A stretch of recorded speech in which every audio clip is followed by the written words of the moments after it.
The game and music is, of course, Nintendo's. The video is mine. The idea of timeliner belongs to my dear friend Litontanese from DeviantArt. But before watching, let me quote her words. If you want to discuss this, please do, but I beg you to give some more valid arguments that because Nintendo said so. If I made my own timeliner, it's clear that I'd read here all hysteria, Historia. And still don't see the need to split it.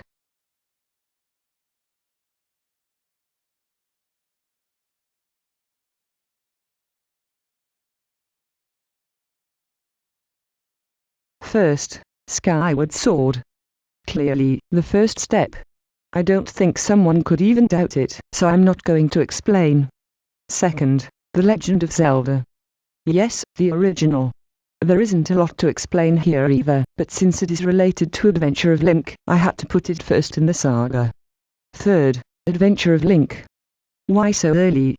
Because the damsel in distress you have to rescue and awake is the first Princess Zelda. Some tragedy happened to her, so all the future Zeldas were named after her. This said, it couldn't have existed any previous Zelda. Fourth, Ocarina of Time. Official timeline is split here. Let's see, all heroes are named as that precisely because they have defeated their greatest enemy and saved the land. So, if you fail and die, how can you be called a hero? For what? Then, as an adult, you defeat the evil and it is sealed away, only for it coming back so easily. And since you are not around anymore, all you did was useless because hero perishes anyway. Another nonsense. The only good option is that after defeating Ganon in the future, you return to your time and warn little Princess Zelda. You still have to find the 3 sacred gemstones so Ganondorf doesn't get them, and he is sealed away in the sacred realm, where he achieves the Triforce of Power one way or another. This means Ganondorf still has the chance to awake the monsters 7 years later, but Link and Zelda and all the sages already know, so everything goes smoothly and almost unnoticed by everyone, because Link is there at the exact moment. That's why he gains his title as Hero of Time, but won't be remembered as such. Fifth, Majora's Mask. After returning to his own time in Ocarina and warn Princess Zelda about what's going to happen with Ganondorf, Link falls in Tremina. The events in this game are located between getting the gemstones, first part in Ocarina, and saving the temples, second part in Ocarina. Sixth, Twilight Princess. Since Ganondorf was still behaving like a bad boy even in the sacred realm, centuries later than Ocarina, the spirits, I'm just guessing here, of the 6 sages decided to execute him. But surprise, he survived. Thanks to the Triforce of Power he still had. So instead, Ganondorf was exiled to the Twilight Realm, where he met dear friend Saint, and we all know how things went down after that, until another Link and another Zelda kicked his ass and finally killed him, also releasing the Triforce of Power.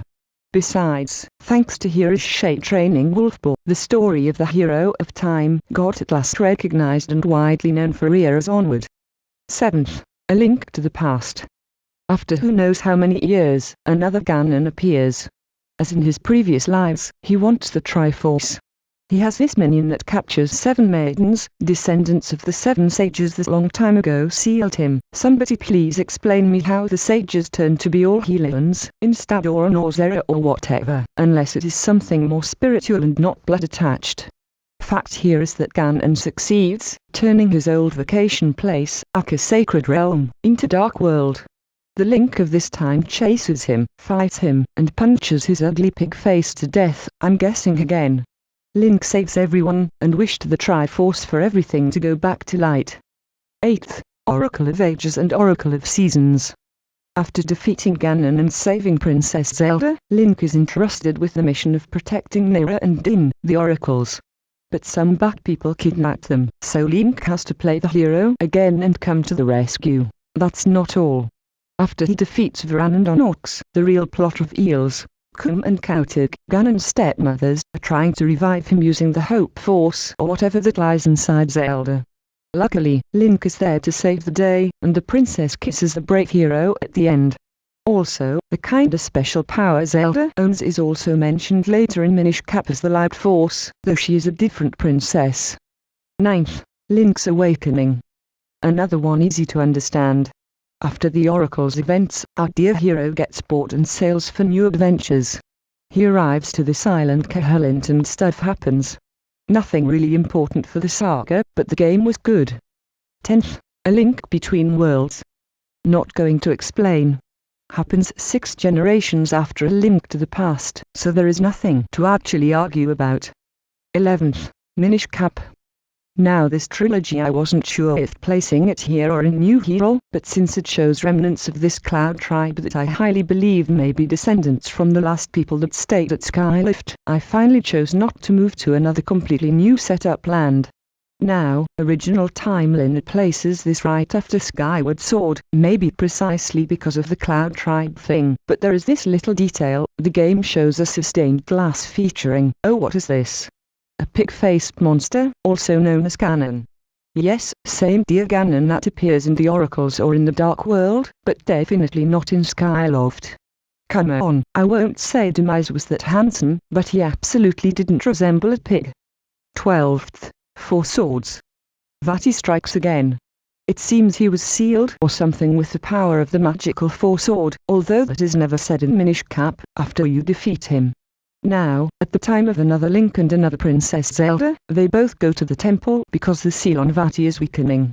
The Wind Mage escapes and kidnaps her, so Link takes the sword and splits into 4 like his ancestor did, but in a stronger way since these clones don't die super unless you put the sword back. Also to mention, Vati has forgotten about the Light Force and intends to make Zelda his bride. The poor ex-Minish just wants some love. 13th, Four Swords Adventures. After poor Vati got rejected by Zelda and was sealed again, really, he was alone against 4 links, not exactly what you would call fair play. He waited some centuries for the seal's weakening again, and also for another Princess Zelda naive enough to play near his temple. This time, in his search for love, Vati kidnaps several maidens instead only one. Besides, he befriends Shadow Link and Ganon to help him stop the 4 links that once again will try to interfere in his romantic affairs. As far as love goes, the poor sorcerer is really unlucky. He gets his ass kicked for a 3rd time in a row, but at least this time he isn't alone, since Shadow Link and Ganon join him. 14th, Wind Waker. A lot of time has passed, and I mean a lot, so much that the whole kingdom has been flooded by the tears of the 3 golden goddesses. Supposedly, because there was some great evil so big that they themselves, the deities, couldn't stop it. There wasn't any hero this time either, because he probably overslept on the path of time and didn't wake up at the right hour, so the goddesses flooded the land. What a great solution. Also, looks like Zelda got bored of her royal gowns and high society education, eh? However, she already has been kidnapped anyway at the beginning of the story. Official timeline puts this 100 years after Ocarina though, when Link returns to his original time, apparently making everything he did as an adult useless, since Ganon comes back. Really? You have to be kidding. I rather think this Ganondorf is another reincarnation after the one in Four Swords Adventures, or maybe is the same one that escaped. 15th, Phantom Hourglass. This is the direct sequel to Wind Waker. Since Ganon is busy making a good stone statue by himself, the enemy forces some monster called Bellum. Zelda Tetra, following her family tradition, gets kidnapped and turned into a statue of herself, pretty much like Ganon before. It is implied that later a new land is discovered. 16th, Spirit Tracks. Another 100 years passed. When Tetra and his crew discovered a new land, seems it was haunted by this demon called Melitz, so they sealed him in the Tower of Spirits Gods with help from some Locomo's tribe. Now, Melitz intends to get his home back, but to free himself he needs, again, the special force that lies in Zelda's body. He gets it, and the princess is turned into a ghost that only Link and the Locomos can see. So they ride Link's train across the whole kingdom, re-energizing the tracks that hold Melitz imprisoned. Well, how's it? Leontanese and I discussed quite a lot about this, and I agreed with most of her theories, though, if you follow this timeline, it is clear some chapters of history are still missing, like the one when Vati is sealed for the first time after returning to his original Minish form, or another one between Twilight Princess and A Link to the Past, where a new Ganondorf fails in getting the Triforce and is also sealed.